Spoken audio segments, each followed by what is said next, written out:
Okay. All right. So, hello, I'm Mark, I'm Serina. and we're here to talk about records.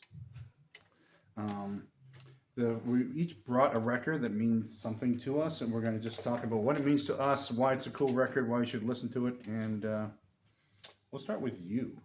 Do yours first. I guess I'm kind of hosting, but you should go first.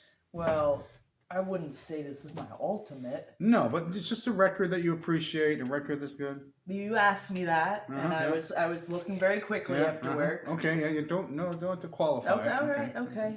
It's a little basic though for a first pick, but I guess it's a must. They don't necessarily know it's a first pick. You just revealed yourself. I guess so. Okay. We have to cut that out. No, we won't cut anything out. I'm going with Billy Joel, The Stranger. An absolute 10 out of 10. Well, I guess 10? 9 out of 10. 9 out of 10, because 9 of the songs are complete classics, and the 10th is... Well, actually, there is 9 songs, so I guess it's an 8 out of 9. Okay, well, that's a little complicated. All right, so tell me, first of all, how you discovered this record, and what does it mean to you? Oh, gosh. Well, I'm from New York, so that's... you're required to listen to Billy Joel. If you're from New York, and then give me like 10 more years, and I'll probably be going... It's also required once you hit like 40, 45, you go to see him play at the Garden. Okay. It's going to happen eventually. Yeah, it's going to have to. But yes, I picked it because obviously a staple. Gotta have it in every collection. And I saw that interview with that band Japanese Breakfast, and she said this was her go-to 10 out of 10. Wow. And I was like, you know what? Who doesn't love The Stranger? So when did you get it? When did it come into your life? Do you remember? My life? Or was it always in the ether? It was always there. At home, growing up? Of course. Yeah. Of course. Okay, maybe Joel. not this album on replay, but Billy Joel's just always floating in the background. Yeah. First of all, if you haven't seen the back cover of this, it's a really good eyeliner. 1970s, New York, it's... the front cover is a little... So this is what I'll tell... Eyeliner. My story, it's the 70s. Everyone was doing it. The front cover is part of my relationship to this record. It comes as follows, which is I had 52nd Street, which is the one that came after this, but I had it first. It's a different sounding record, but I liked it as a 6-year-old. I liked it, or whatever, 6-year-old, or something. However, maybe I was 7. I don't know. I was quite young. But for some reason I liked it. I accidentally ordered it from Columbia House Records or something. But I got to liking it. And then when this came, because I was a Billy Joel fan after that, it struck me as it was heavy. It was hot, it was a little scary. The front cover was a little scary. Yeah. It just came blasting on. You don't know what he's up to. Yeah, who's that? That the mask. It's boxing creepy. Gloves. Yeah. It's Captain Jack.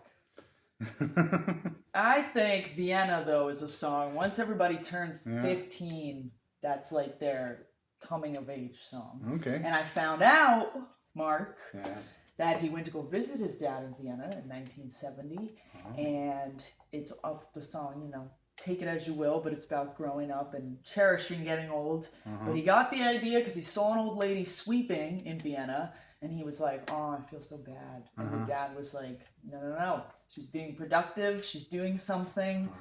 And, I guess that's what sparked Vienna. Into it, yeah. And so what's your favorite song on this record? God. I think that changes with time. I think right now in this moment, The Stranger. The Stranger. That was the song that freaked me out as a kid. The rest of the album didn't, but The Stranger was just I could see that little spooky with the piano coming in. And it was symphonic, I think. He was trying to really do movements and stuff like that. Let me see what else is on this one. But yeah, hits. But it starts Moving so Out, classy. So good. Just the Way You Are, classic. Moving Out, the best moving out song. Restaurant. Maybe. If you're not blaring that when you're while you're moving out, packing boxes. Especially if it's moving out because of the death of a relationship. I didn't even put that together with that song. I just thought he was moving out. No, it's just I'm moving out. I've had enough of this, honey. If that's what it's all about, I'm moving out. Yeah, right.